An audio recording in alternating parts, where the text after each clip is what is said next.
reasons. What I would like to see is cross-party cooperation to take a long view. Look, if one party's in power and another party's not in power, we've still got to make a decision about the future of electric cars. We've still got to make a decision about heat pumps in Britain. You've still got to make a decision about how quickly the transition is going to be done by companies like Ford and everybody else. So you do need people to get around a table to talk about this. You cannot actually leave it to one politician or one party for electoral advantage simply to make a decision one day and then it be reversed the next day.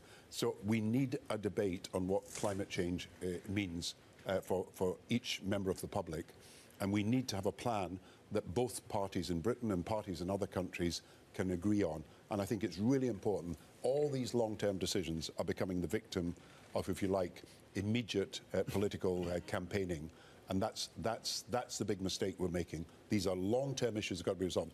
I'm talking about how we can fund climate change in the poorest countries. So you've got mitigation and adaptation in Africa and elsewhere. For 14 years, we've been making promises to do something about it, and actually the money has not been forthcoming. I'm suggesting today, well, maybe start with the windfall oil and gas revenues and do something. But we've got to have a burden sharing that helps the poorest countries mitigate and adapt to climate change. And again, that's a long-term problem. Short-term political decisions won't solve it. You've mentioned the pitfalls of electoral cycles. And one way of navigating that with central banks was to offer them independence. When you describe some of the pitfalls of democracies to deal with the environmental transmission, are you describing a feature of democracy or a bug? Well, there's got to be the argument.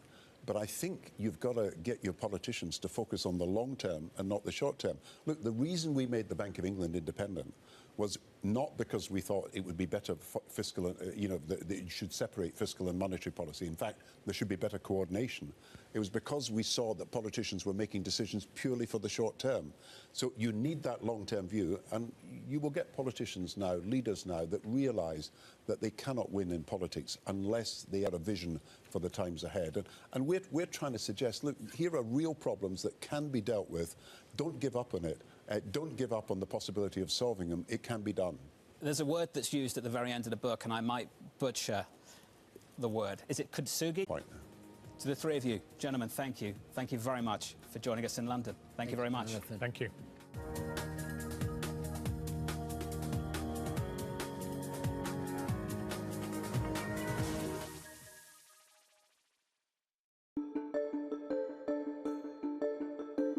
Let me ask you about politics. You've been involved advising presidential candidates, I presume presidents as well. Do you ever have any interest in serving in a senior position in the federal government or running for office? Absolutely, unequivocally, no. The aggravation factor isn't worth it? It's the aggravation factor, but it's more importantly is I don't believe there's any integrity in it. So you do give money to politicians, though, because that's the system, but you Show their voter support and their political support, but also to cause the country to sort of come together by having everybody have a role in deciding what is in the long-term best interest of the country. I've often believed that Black Americans as a people and as a voting bloc should adopt the same position that the original founders of the Congressional Black Caucus